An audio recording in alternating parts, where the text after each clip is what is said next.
I'm getting back to working on this Colors of Autumn pad, and today I wanted to make a non-fall scrapbook layout using some of the fall papers in this pad.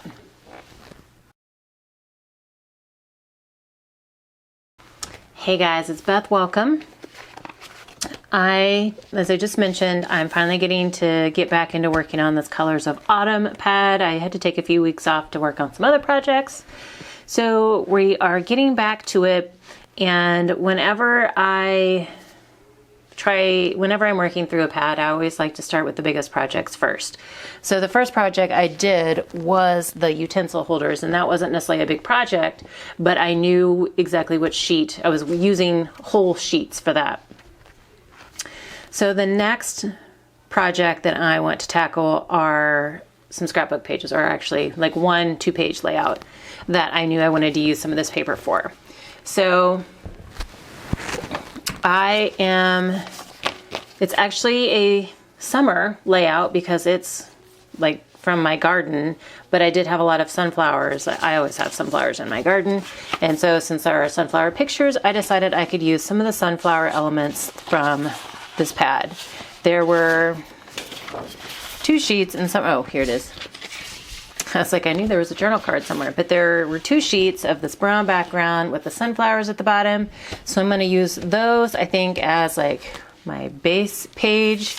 And then I want to bring in some of the border strip cut aparts here, especially the sunflower one. And then maybe some of the other rustic, like the wood green. And I don't know, we'll have to see what kind of what style, what page layout design I end up going with. And then there was a cut apart that had the sunflowers on it, so I definitely want to use that. So this is what I'm going to use, what I know for sure I'm going to use from the pad. And now I can go ahead, figure out what kind of layout I want, and we can get started.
Okay, I think I'm done. I felt like I needed to add more sunflower stickers, but I'm probably good. So not a terribly, I didn't add a whole lot of layers to this layout, but I did use up a couple of the border strips and then brought in some, again, there were no stickers or embellishments that went specifically with this pad. So luckily I have a lot of fall stickers. I have some from Echo Park, some from Simple Stories that all worked. So that was helpful. I struggled to figure out a title. I wanted something bigger, like bigger letters, but I didn't have any that would have really worked in this space. The only ones I had would have been too big, and so that wouldn't have worked either. So was able to layer up some pattern paper just to try and make that a little more emphasized, so it would stand out a little bit more. And then just tried to bring in, I wanted to use up the rest of the blue. Struggling today with colors and words. The rest of this red sunflower strip, so I just pulled it down here. So yeah, one fun thing to note is we had a ton of blackberries in my garden in 2017. And I mean, I could eat blackberries every day, but it got to the point where we were eating a ton a day. We had a ton in the freezer and we had a bunch left over. So I decided to make some blackberry infused vodka and bourbon, and it actually turned out really well. I also had a bunch of watermelon. It was like more than we could keep up with eating fresh at a time. And so since I was doing the blackberry, I decided to try out the watermelon, but I did watermelon vodka and watermelon tequila because it was supposed to make some really good margaritas. Not a big tequila margarita fan, so it was okay, but I mean, and these had to they had to sit and age for a while, but it was just kind of fun way to experiment using up some produce from my garden. So in my journaling, I did note about how it's so interesting. Each year, something new decides to flourish in my garden. It's like never the same item each year. And some years it's multiple items, but like this year, it just happened to really be banana peppers and blackberries. I mean, you can see my plant was just kind of going crazy. So always have to be creative, coming up with ways to use whatever happens to be prevalent in my garden in any given year. So anyway, here is a non-fall layout made with fall papers and embellishments. Just a different way to look at your fall paper. It doesn't just have to be used for whatever. As long as it doesn't scream fall, it doesn't have to be used for fall projects. So hope you guys enjoyed. This is the only other layout process I will be sharing with you. I have done some other layouts from this pad, but they're going to be shared for another collaboration. So hope you guys enjoyed.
Thank you so much for your time today, and hope you all have a very crafty day.